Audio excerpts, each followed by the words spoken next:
Pemirsa, kita akan memasuki kabar Nampak-Nampaya. Sebanyak 40 peserta didik SMP Negeri 33 Banjarmasin yang sempat diduga mengalami gejala keracunan usai mengkonsumsi menu makanan bergizi gratis. Wayah ini sudah dalam kondisi membaik. Seberatan peserta didik yang sebelumnya mengalami gejala ringan yang kayak pusing, mual, muntah, sakit perut hingga diare telah mendapatkan penanganan medis di Puskesmas Basiri Baru dan sudah kembali beraktivitas di sekolah.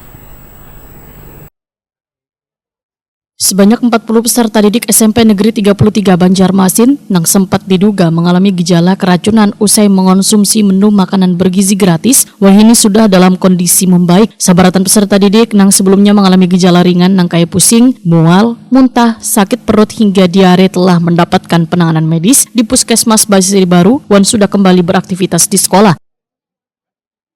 PLT Kepala Dinas Kesehatan Banjarmasin Muhammad Ramadan wetakan di Prima TV jelang tengah hari Rabu 23 Oktober 2025 memadahkan tim kesehatan telah bergerak cepat begitu mendapatkan laporan kejadian. Kondisi seberatan peserta didik ujar Muhammad Ramadan sudah membaik setelah mendapatkan penanganan di Puskesmas Basiri Baru, bahkan mereka sudah kembali ke sekolah keesokan harinya. Meskipun gejala yang dialami peserta didik muncul setelah menyantap makanan dari program MBG, namun masih belum ada kepastian penyebabnya memang berasal dari makanan tersebut. Muhammad Ramadan menambahkan hasil uji laboratorium nantinya akan diserahkan kepada pihak kepolisian untuk proses penyelidikan lebih lanjut. Sebagai bagian dari prosedur penanganan, tim kesehatan juga melakukan pemantauan ke sekolah sehari setelah kejadian untuk memastikan kereda gejala lanjutan yang dialami peserta didik lainnya. Kejadian kemarin itu masih diselidiki dalam artian penyebabnya apa, tapi kita tidak tahu karena terus terang di bidang kesehatan wajib kita menangani pada saat terjadi kasus. Nah, begitu ada kasus kita intervensi untuk telusur. Nah, telusur itu nanti wilayahnya karena sudah ranah di bagian pengolahan, kita sudah bilang kemarin juga tenaga-tenaganya sehingga mereka sudah terampil. Nah, harapannya memang program ini sudah baik, kita tetap menjaga bahwa di mana wilayah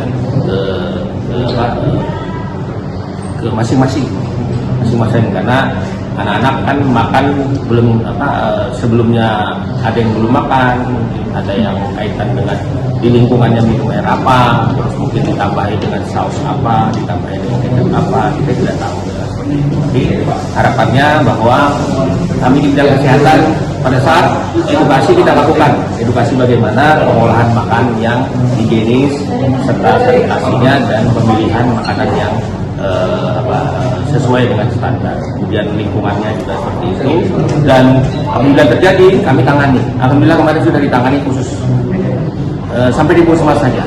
Jadi 40 kemarin kita sudah tangani dan dievaluasi setelah 30 menit satu orang alhamdulillah sudah baik, dan keesokan harinya kemarin kami tengokin lagi, kami datangin lagi anak-anak tersebut sudah sekolahan semua 40 itu alhamdulillah, artinya tidak perlu intervensi lain, ternyata sudah sembuh dengan obat anti. Kejadian di SMP Negeri 33 Banjarmasin menjadi perhatian pemerintah Kota Banjarmasin. Dinas Kesehatan bersama Dinas Pendidikan yang akan memperketat pengawasan terhadap pelaksanaan program MBG di seluruh satuan pendidikan di Kota Seribu Sungai ini.